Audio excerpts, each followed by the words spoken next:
Hello, and welcome to Royale Without Cheese, our bi weekly podcast in which we discuss both the classic and the unknown of art and popular cinema from the then and now. We are your hosts, me, Leonardo Miranda, Miguel Aido, Hi there.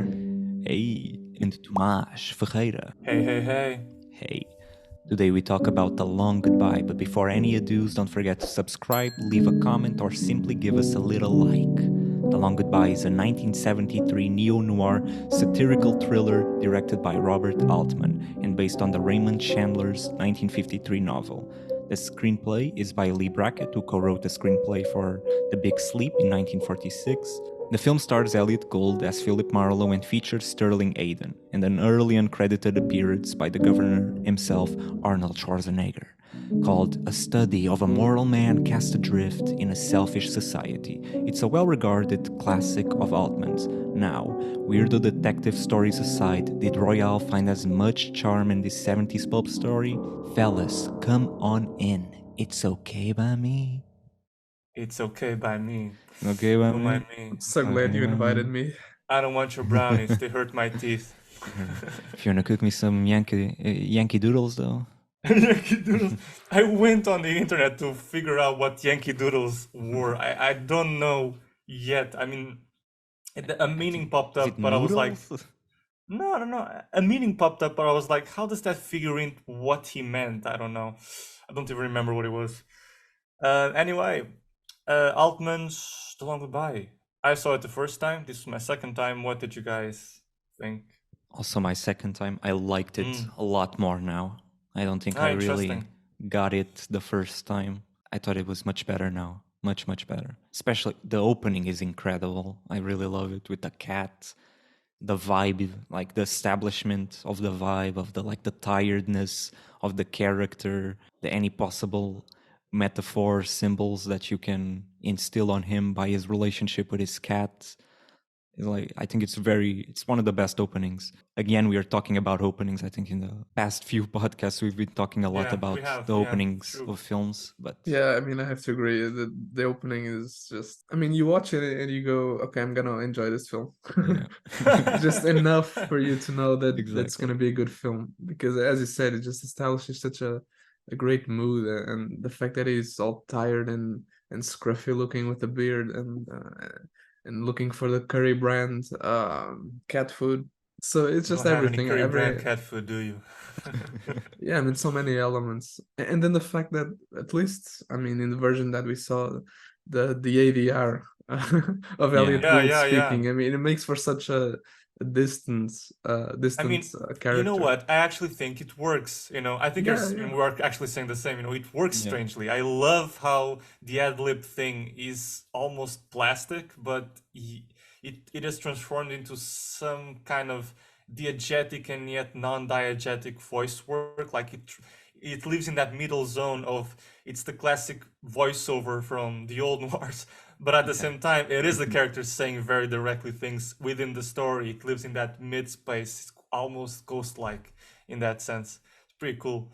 Yeah. yeah, that's exactly what I thought, and it really works. It gives a sort of distance, like Yeah. you're not really sure where he is and what he's thinking. Seems like a blend of Elliot Gould speaking and Elliot Gould thinking. Yeah. It's It's kind of like interesting. the word flow of consciousness, weirdly so. I think Yes. you're in and out this inner state, this inner monologue and this outer monologue. It's very interesting. I really love the opening. I think the opening is the strongest moment in this film for me. And I think the key interest in the film for me is the character and how Elliot Gould plays Philip Marlowe. I think this Philip Marlowe from the 70s is so different from the Philip Marlowe from Humphrey Bogart. He's not the tough guy. I don't know how Raymond Chandler's original novel of The Long Goodbye is exactly, but as far as the film goes, Altman picks up this character and decides to open the film and to rely the whole engagement of the audience or connection of the audience to the film, to the idea of, well, we have always seen these PI characters, these hard-boiled detectives, seen from first the work world, the business world, where they work, their turf, and then we go to the inner life, perhaps their room, their bedroom, their home life. Now let's switch that around and present him as he is after hours, which is enough.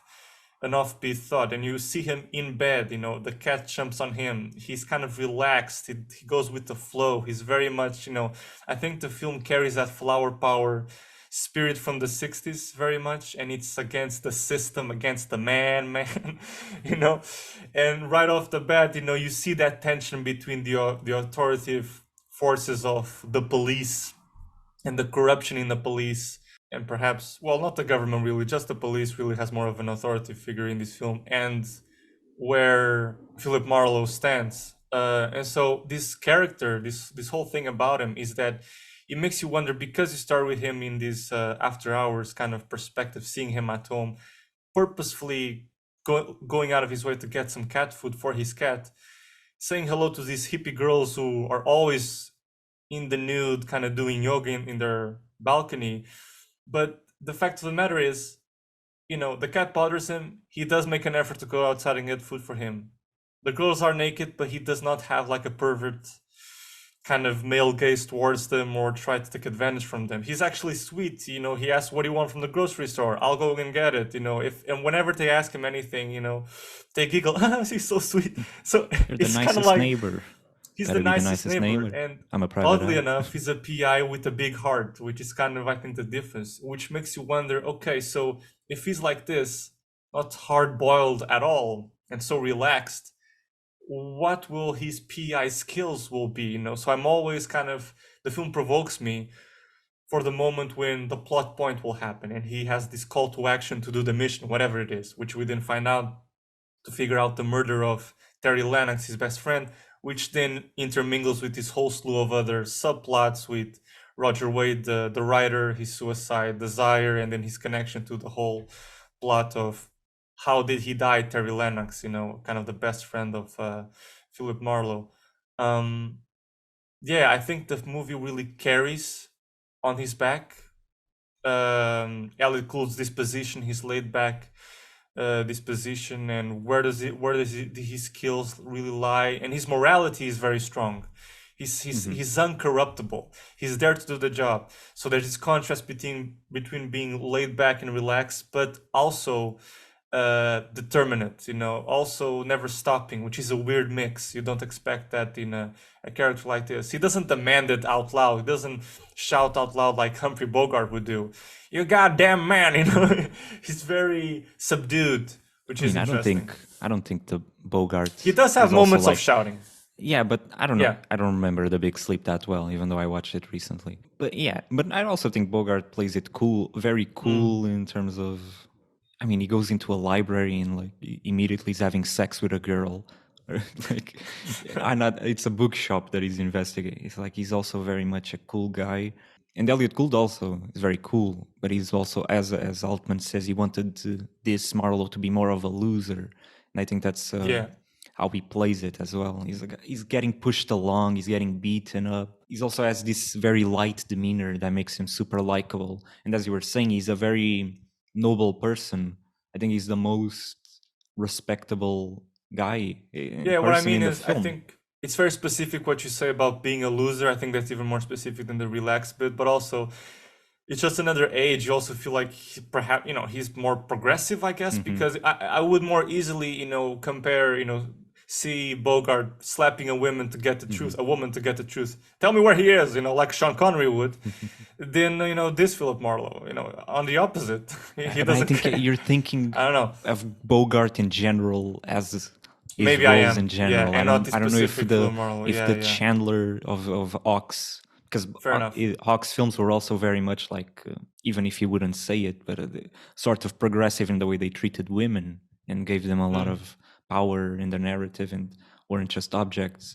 And I think that's also a strength of The Big Sleep in how it explores that. But I get what you mean. Generally speaking, the private detective of the 40s in the noir, Bogart included, was a lot more shouty, a lot more violent, towards anyone, including women, and especially the thing with the femme fatale.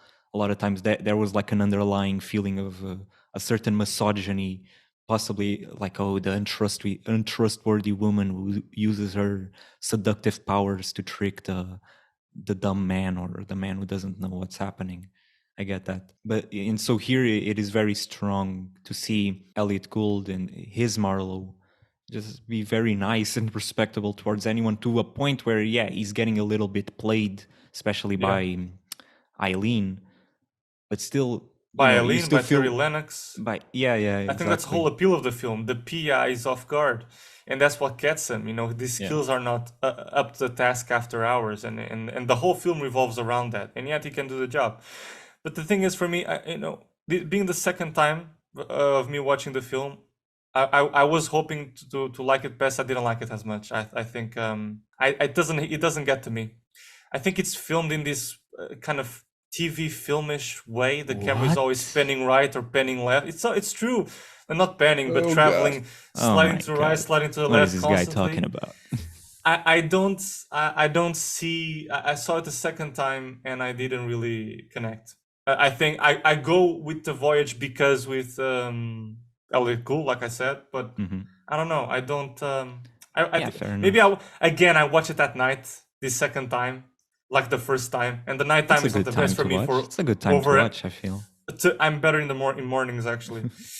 So yeah, maybe But the my camera, I think the analytical skills weren't the camera, the best. way the camera moves and the way he zooms in and out, it lulls you in and puts you in this perspective of like the camera itself feels tired, even though it's moving all the time. It feels like it moves in a tired manner, like going back and forth like a wave, and then you see the waves in the background. I think Altman really uses the feeling of the film to imagine the way he can film it. And again, these constant zooms in and then he zooms out, especially that scene in the with the police when he's inside, where we see it through the glass, the little glass with his Oh, black hand in it. yeah, definitely. Like I think it's For it example, really this was a very generalistic of me to say. Like, there are moments in the film, scenes that I find beautifully shot and where zooms are used, but for the most part, in an overall perspective, I just get this feeling of it feels like we've made here a TV film. But and overall, there are films that has a unit, they compel me more, has an atmosphere. There are more scenes, more than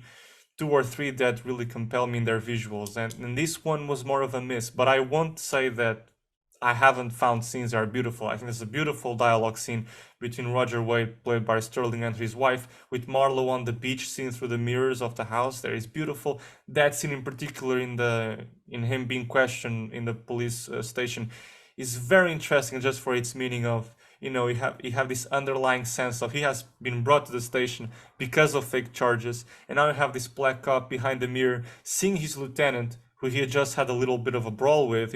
He's a smart ass. Oh no, what does he say? What a cutie pie he is, and then the lieutenant goes, "Oh no, he's a smart ass." No, what? that's what I mean. He's a smart ass. That's what I meant. And then the lieutenant goes in there, and then this black cop, strangely enough, Altman fixes on him, and we stay seeing the whole scene of interrogation of Marlowe being harassed and abused to give some answers he can't give, through the perspective of this black cop on the other side, who says, "Now he's the cutie pie and you are the smart ass, you hunky bastard." There's this sense of social injustice, towards the kind of the police authority, that they more than once do these things of the fake charges. And it's evident because you also see, Marlowe briefly crosses the guy who was at the grocery store in just moments ago to get the cat food, and he says like, "Oh, I had to get my girlfriend out of a, what was it? Protest. A protest." So you very much feel that flower power spirit still in this film somehow. I think there's kind of a revolt to the man, I guess. But And I think anyway, yeah. I think it's important to quote that scene, because the interrogation scene, because for me it was really evident of the shift in his character. I mean, yeah, in the beginning you see him and the camera kind of tiringly watching him around and doing these things, and as I said, he looks scruffy, he looks depressed almost. But then that scene where it is revealed to him that Terry Lennox died, I mean, I think it really changes how how he's acting, and he becomes really serious and kind of understands that there are somehow more stakes here. For me, I mean, the fact that the film focus on this moral guy that is in this city of immoral people, and as we said, everyone seems to be pulling some sort of scam on him. The police didn't tell him about the charges, the wife is fooling him as well. you said that he's being sort of, as a PI, that he's being a bit unaware of the information, of the complete information about the case. But at the same time, I think that that's kind of the point. And especially knowing that Altman wanted to portray this moral man in an amoral society, that it seems like he can't do better because everyone has something else going on that is bringing him down. For me, at least, he's doing his best. I never really saw incompetence or feeling of No, I that don't he think. isn't good. To me, it was kind of that sense exactly, that he's being constantly just fooled Yeah, and I think scammed by it's more everyone. it's his demeanor, not incompetence, like you say. I think it's more But just even his demeanor. demeanor, you kind of sense a shift after the interrogation scene. He becomes much more serious and professional. He shaves his beard, he dresses up. Yeah, And even with the interrogation of Eileen, he becomes very to the point and very astute. So, you know, I do sense that, but mostly in the beginning. I think the film and his character take a shift and become much more sort of in the job, and you really sense him as a PI for the first Mhm. time. Yeah, in the conversation with Eileen, I think they really underlines that feeling for me as well, the way he speaks to her, and then like when he pulls away her hair and like, oh, so into it shows the bruise, like he certainly has a feels more like the PI that we know, the way he would interrogate, the way he yeah, senses some level of dishonesty in her, even if he doesn't fully understand yet, because that comes later. But there's a feeling, and there's that shot of some photograph in the room, and Altman zooms in, and we see Eileen through the reflection again, like suggesting that the double-sided nature of her in this manner that then rhymes with her and Roger Wade speaking, that scene you were talking about where we see Marlowe in the reflection. But I feel like there the suggestion is not that Marlowe is double-sided, it's more that it's more like a funny remark that he isn't. He's a very easy to understand guy in terms of he's an honest, noble man who's trying to do his best, and everyone around him is playing him and trying to trick him and using him to get what they want, even his best friends.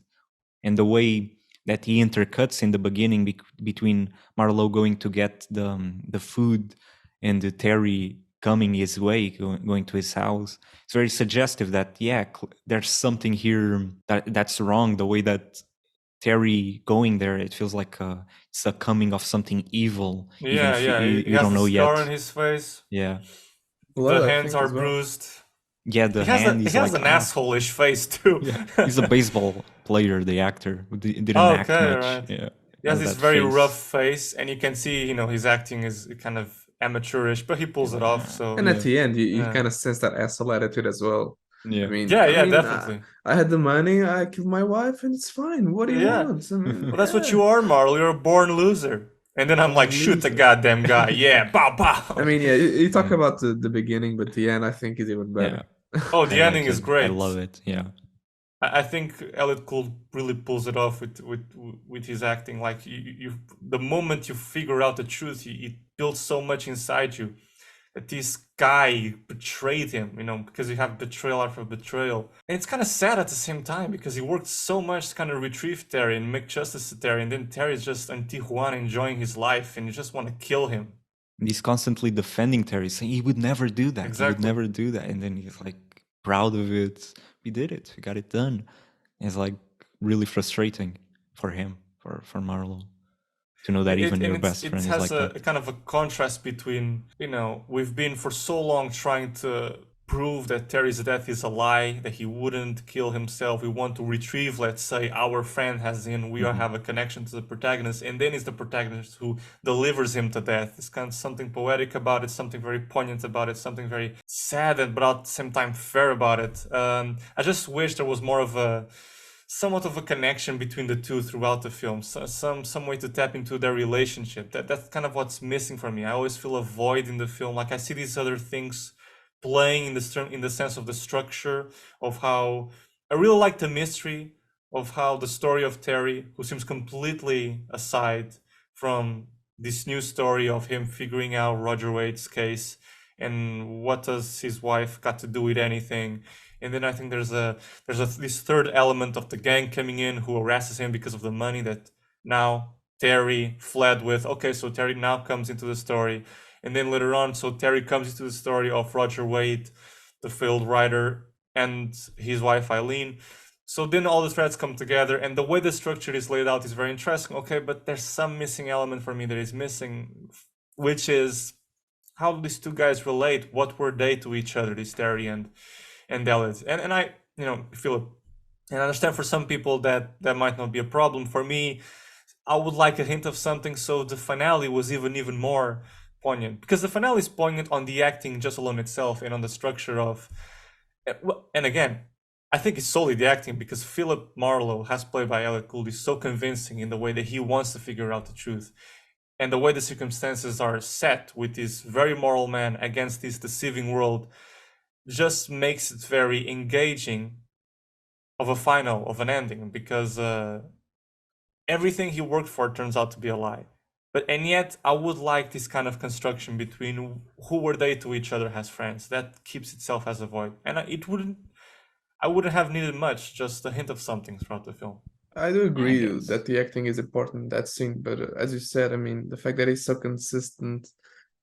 consistently moral as a character really makes you understand how he had to kill his friend, because he's always pursuing the truth, and it's always sort of his guiding force.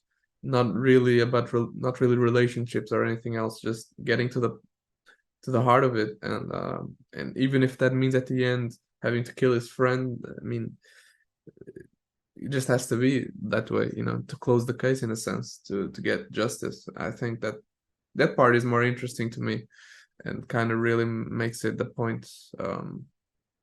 I'm not saying that part is uninteresting, because I do value that part. Actually talked about it. It's more like just a hint, a suggestion. I don't know, something that tells me about the relationship. I don't need a whole scene about it. Just something, anything. Part of it, I think it's because the way we first connect with Eileen, it's through that phone call that she supposedly makes to Marlowe, but then he calls her back, and then starts the case. The whole connection between Terry Lennox and the Wade family is kind of strange, I think. It's not completely clear why she would call him to investigate the case, why we get Marlowe involved in this to begin with. Because at the first, we're not even in the Terry Lennox case, we are in the Wade case. Yeah, exactly. And I think the fact that we are kind of... It's immediately suspicious. Yeah, the fact that we're kind of missing something... Yeah, I think immediately it sets up a situation where you're not completely going to connect with Terry Lennox. I think that's not going to be about Terry Lennox and his relationship with Marlowe, I think. But I mean, just to finish the point that I was making, what do you guys make of that thing where she calls him supposedly to start the case? I mean, you mean the scene at the bar? Yeah. I mean, it's in the bar, but then it goes. Then it moves. Then Marlowe goes to her house, and everything starts from there. But I mean, the whole connection with her family is kind of weird, because in a sense, it was just a neighbor, and basically, it's two cases happening in the same villa, and they both connect to Marlowe. I mean, it seemed a bit coincidental. I don't know. Yeah, I think it is coincidental, but it's one of those coincidences that I kind of accept in these kind of movies somehow. They are built for this stuff to happen, and I don't know. I didn't question it. Yeah, I also feel like maybe I'm not sure what is happening. Even having watched, I'm not sure. Like, I'm sure that she called him to investigate this thing, but that the point was that it helped with the case of Terry, like, because she was in on it with him. So that's what I assume, but I'm not sure what is the plan there. What is her plan, Eileen's plan, by calling Marlowe? What purpose does it serve in continuing her collusion with Terry? Right. But I'm sure it has something to do with it. I mean, do you think it serves a purpose for that, let's say, main storyline of Terry? Isn't she? I mean, I guess she's in. She's there in Mexico with him. I mean, she's cheating on him. Of she's course, in on it with him. Of course, there's that aspect of cheating the ultimate secret, but first of all, the call wasn't, let's go back to what the call really was about. If it was really about that, it was about retrieving my husband, Roger Wade, who is in this. She doesn't even know where he is. Do you think there isn't a genuine concern from her? But why would she call Marlowe, who happens to also know Terry Lennox? Marlowe is the only good PI in town. Yeah, no. I do think it is just a coincidence, and that it is played as nothing but a coincidence because they put his picture in the newspapers because he's arrested, and then he says, "Oh, it's gonna improve my business because I'm on the newspaper," and then she calls. I do think it's like. But again, maybe I'm wrong, but I do think it's like bad luck on her side. Like she doesn't immediately realize that she's calling the guy. Yeah. But again, no, it can't be that because the newspaper mentions his connection, I'm sure, to Terry Lennox because that's why he was in prison. Him being on the newspaper was why he was in prison, of course. So it must be a plan of her. I'm just not sure what it is. I don't know to what effect. Maybe a mistake of the screenwriting. But it seems kind of blatant to be a mistake. You know? No. I mean, Lee Brackett. I think she knew what she was doing. But whatever it was, it wasn't made clear. I think. Yeah. The part where she envisioned the plan and exactly what she was trying to gain from it. But I think it's really at the end from the plan we just get that they're working together. We don't even know the plan itself. Yeah. Fully, like everything that they were doing. I mean, but that's the things with noirs. A lot of times I don't care that much about the plot as long as it has that mood that carries me along, and it's the same thing sort of with Inherent Vice. It's just, it pulls me in and I'm going. I don't need to understand every single thing as long as there's like a unifying feeling that I'm enjoying. And I do think that contrasts a bit more with the classic noirs that are a bit more about the plot than these neo-noirs.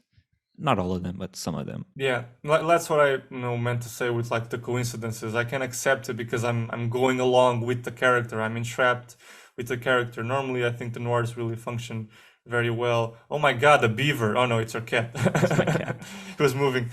I think they function really well when they have a character, let's say detective, in this sense of the noir, that is charismatic and you can follow him along. And Elliout Gould, to that effect, is very, very interesting, particularly in his one-liners, in his demeanor, in his moral. He's a great actor. Great face. He's a great actor. Really good. I always picture him as young. I I always am surprised when I see him older with like how he is now, white hair. I'm like, you're like this. I mean, I always have this sense of you with your black hair and. Like I think of you as an actor of the now. It's like I picture Robert De Niro or Al Pacino. I don't. Every time I see them again, like today, it's like, well, you were like that. My mind is always like in the 70s or whatever. So it's really weird. It's really good. Yeah, but talking about it lights up always like any surface is like lighting a match. I mean, you can quite tell, for example, the match is a very interesting character trait because you see him in his bedroom. His bedroom wall is completely marked by match. There's always lighting everywhere a match. I'm like, how does he do that? It looks like a fucking cartoon. And the very opening music. Literally smoking the entire film. Yeah. I'll get you cat food. In the meantime, I'll do a smoke. And it's like, I got a cat. Yeah, the opening music feels like Looney Tunes, but it isn't Looney Tunes. Like the tune in the opening scene, and it's also at the end. And then he does reference Looney Tunes, like your Looney Tunes husband. He says, out of Roger Wade. It's all connected. It's all connected. So I don't know. I mean, I don't know. What do you think that music is? I don't think it's Looney Tunes. But I don't know. But the tonality of it really felt like that. Now I can only think back of the Long Goodbye song. Not me too. Anything else for me? It was something like this. But it felt like more Tom and Jerry than really. That's probably a cartoon tune. It felt like or Tom and Jerry, which is not has the similar, I think. Maybe they are done by the same company. But yeah, we're talking about Paul Thomas Anderson. Actually, I can see him lifting a lot from Robert Altman just in this film. You mentioned Inherent Vice, and also, for example, Punch Drunk Love, like the whole suit of Adam Sandler. Being that blue and red comes from here. For example, an actor that is in this film, what's his name? Glenn, I don't remember. The one that plays Dr. Veringer. He's also in Magnolia. Yeah. He's a fan of Robert Altman. He admittedly so he has I mean, said, yeah. and he has And worked I think with Robert Altman. visually, you can see a Yeah. lot of like what Altman does with the camera movement, the way he pushes in and out. I mean, a lot Yeah. of it I recognize in Paul Thomas Anderson. Magnolia, presume. Shortcuts and Magnolia are I very mean, similar. in the structure, yeah, exactly. That structure, like the tapestry parallel. of characters, and Yeah. it's all connected. It's a very Altman-esque with Nashville and then Shortcuts. I don't know if he did other films in that vein, but like 2 is already a lot for that type Yeah. of like such a gigantic film with so many think- characters. The movies I saw from him were The Long Goodbye. Well, first off was Shortcuts in film school with Yeah, you guys, me but too. then The Long Goodbye, I saw Nashville, and then I saw The Player. I think The Player was the best one yet. I really love The Player with Tim Robbins. I think it's a fantastic like joke on Hollywood. And Nashville was interesting. It's long, but it's an interesting film with its rewards. Long Goodbye was a little bit iffy. And the second time around, I was hoping to have a reappraisal of the film. I didn't quite. There are things I like in it, but and then Shortcuts really strong as well. I really like the whole stories in it. He's a good director. There are other ones that I want I to haven't explore. watched much, yeah. But yeah, Like I watched, what's that one with Warren watched Beatty, them. McCabe and Mrs. McNeil, something like that. Yeah, McCabe and Mrs. Miller, I think. Something Miller. like that. And there's like MASH. I don't know if that's from him. Probably not. I watched MASH. I didn't. Oh yeah, right. MASH. I didn't like it that much. Yeah, I haven't watched much from him besides these. He's good. He's good. Yeah, great. I love his camera direction. Everything's very smooth. I can't add. I wasn't impressed in this film. Maybe I wasn't in the right why? position. I don't know. Let's analyze which moments. I know. The thing is, for example, because I can only think of good moments. The thing is, for me, he has moments that are really interesting. For example, the scene where you have the dialogue between Roger Wade and his wife, and he's reflecting in the mirror. The dubious of the situation, the fact that these two are talking, there seems to be something other playing beneath the seams, and he's unaware. He's this benevolent guy in the beach, kind of like completely aloof with his morality, while these characters have dubious kind of dispositions and other interests. But and sure, the zoom when it enters, I think it produces beautiful moments. But the thing is, this language of the camera always sliding to the left, sliding to the right in shot reverse shot situations, even for the most mundane things, has shot reverse shot dialogue conversations of doing this and that constantly, or just POV shot looking through a window, going like this or that. I'm just like, there's this pervasive one note technique always there, and I'm like, why isn't there a change? He seems like he uses always the same kind of camera movement for everything. Rather, sometimes there's a change, but most of all. Yeah. That's what I felt. I mean, mostly. Tell me. I mean, when he it's constant movement. That's true. Like, and I'm like, what is this expressing? I'm not sure, because it's so pervasive throughout the film. Its repetition erodes it of meaning for me. I really don't connect it. I'm like, I don't think so. But that's me. That's my subjectivity with the film. I like films that keep themselves challenging with the camera and refreshing with the camera. That doesn't mean the camera needs to jiggity jiff or be Michael. I'm not saying that, but I didn't understand. He was always going for this one note technique, and it's so much so that to a point I was like, I don't know anymore where you're going with this.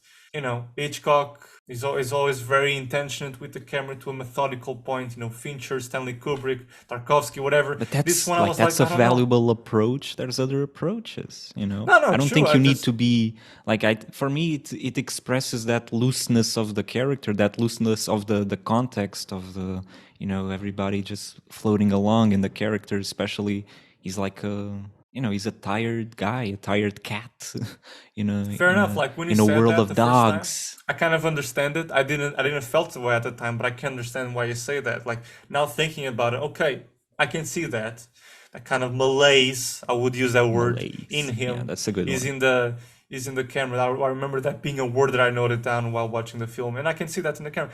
At the time, I really kind of was jolted by it, and was If kind it of wasn't unimpressed. this film, I'd agree with you, but considering the character, I mean, I do like this camera sort of shifting, even if it just shot reverse shot.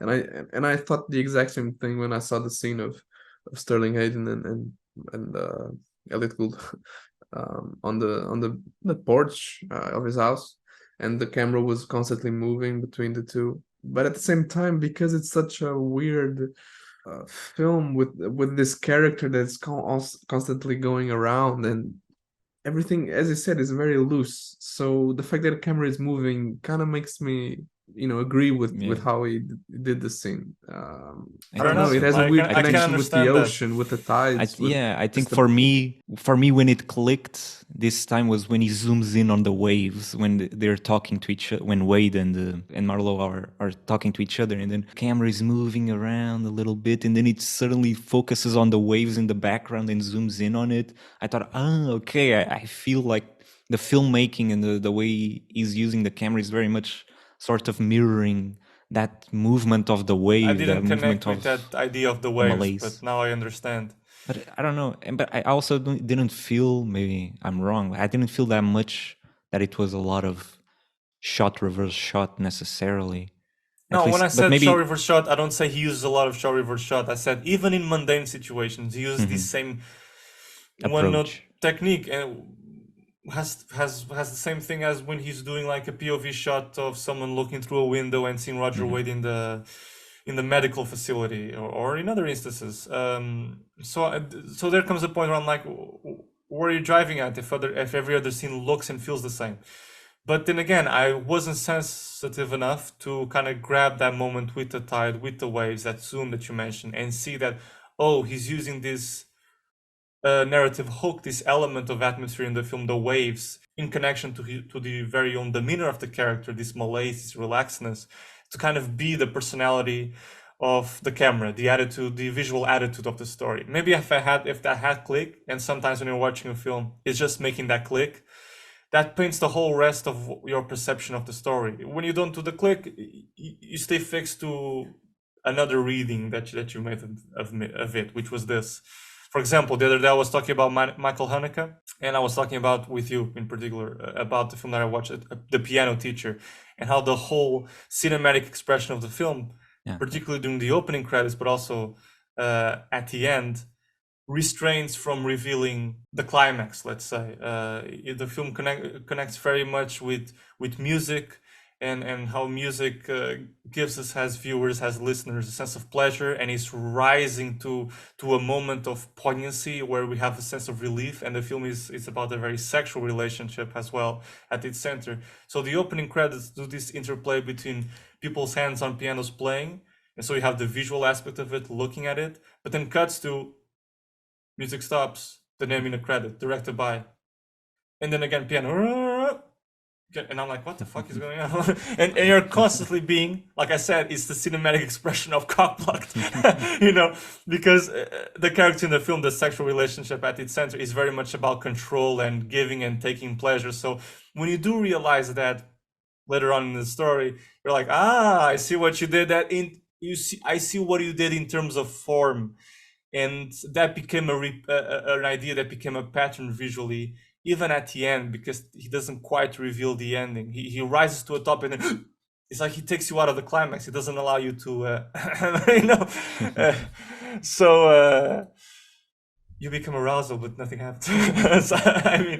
So that sense of form with the story I understood, but I made the click. I happened to make a click. I happened to open myself up to the film that I've made that click. With this film, I didn't. So it's interesting to take here the opportunity to talk about how much a spectator allows himself to be open to the film, that he makes the click, or that he notices a detail like the waves that transforms his whole perspective.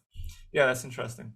Yeah, a lot of times I feel like I understand some people like certain movies, and I feel like I should like the film more, but for some reason it just doesn't click. Maybe I'm missing something. That's why a lot of times I end up rewatching films a lot. Even if I don't like the film a lot, I rewatch it. Even if I love the film, I'll rewatch it even more, because maybe something new will come up. Yeah. But yeah, I feel like that's very valuable. Yeah, definitely. It's what they say, second, third rewatch reveals a lot.